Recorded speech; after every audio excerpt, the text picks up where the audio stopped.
Thalassery Paral LP സ്കൂളിൽ 113-ാം ബൂത്തിൽ രാവിലെ 9 മണിക്ക് വോട്ട് രേഖപ്പെടുത്താനായി കേരള നിയമസഭാ സ്പീക്കർ N. ഷംസീർ കുടുംബസമേതം എത്തിച്ചേർന്നു.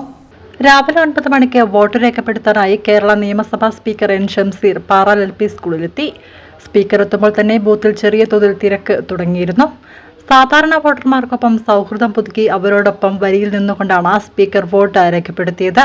തലശ്ശേരിയിൽ എല്ലാ പോളിംഗ് ബൂത്തുകളിലും രാവിലെ തന്നെ വോട്ടർമാർ വോട്ട് രേഖപ്പെടുത്താൻ എത്തിയിരുന്നു. വർഗീയത കുഴിച്ചുമൂടുമെന്നും വികസനം നടപ്പിലാക്കുമെന്നും ബഹുഭൂരിപക്ഷത്തിൽ LDF വിജയിക്കുമെന്നും അദ്ദേഹം പറഞ്ഞു.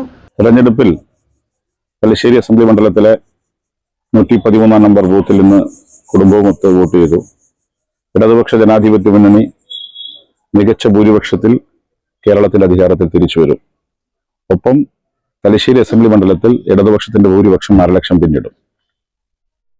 ഇവിടെ ആദ്യമായിട്ടാണ് ഒരു തെരഞ്ഞെടുപ്പിൽ പ്രതിപക്ഷം അഴിമതി ആരോപണം നേരിടുന്നത്. അഴിമതി ആരോപണം മാത്രമല്ല, അഴിമതിയാണ്. വളരെ പരസ്യമായി തെളിഞ്ഞിരിക്കുന്നു. വയനാട്ടിലെ ചൂരൽമലയും മുണ്ടക്കയിലും വേണ്ടി പിരിച്ച ഫണ്ട്, ആ പിരിച്ച ഫണ്ടിന് കണക്കില്ല. അത് ചോദിക്കുമ്പോൾ 3 പേർ 3 ഉത്തരം പറയുകയാണ്. ഇതെല്ലാം കേരളത്തിലെ ജനങ്ങൾ കാണുന്നുണ്ട്. അതുകൊണ്ട് തന്നെയാണ് ഞങ്ങൾ വളരെ ശുഭാപ്തി വിശ്വാസത്തോടെ ഇടതുപക്ഷം കേരളത്തിൽ അധികാരത്തിൽ വരും എന്ന് ഞങ്ങൾ പ്രഖ്യാപിക്കുന്നത്. അതോടൊപ്പം വർഗീയ രാഷ്ട്രീയത്തെ കേരളത്തിൽ ജനങ്ങൾ കുഴിച്ചുമൂടും. ഇവിടെ എന്തെല്ലാം കുത്തിത്തിരിപ്പുണ്ടാക്കിയാലും എത്ര തന്നെ പണം കൊണ്ടൊഴുക്കിയാലും കേരളത്തിലെ ജനങ്ങളെ വിലക്കെടുക്കാൻ സാധിക്കില്ല എന്ന് BJPക്ക് മെയ് 4-ന് ബോധ്യപ്പെടും.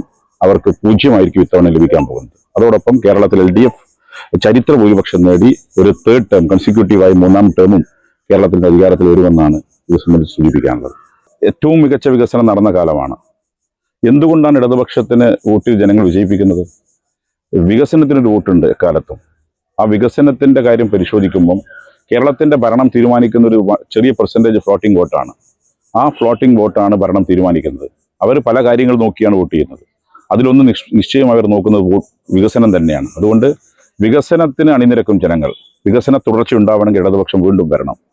പലതരത്തിലും കേന്ദ്ര ഗവൺമെന്റ് ക്യൂബയ്ക്ക് മുകളിൽ അമേരിക്ക സാമ്പത്തിക ഉപരോധം ഏർപ്പെടുത്തിയതുപോലെ സംസ്ഥാന സർക്കാരിന് മുകളിൽ സാമ്പത്തിക ഉപരോധം ഏർപ്പെടുത്തി സംസ്ഥാനത്തെ കഴുത്തു ഞെരിച്ച് കൊല്ലാൻ ശ്രമിച്ചിട്ടും ബദൽ നയങ്ങൾ ഉയർത്തിപ്പിടിച്ച് മുന്നോട്ട് പോകാൻ ഇടതുപക്ഷത്തിന് കഴിഞ്ഞു.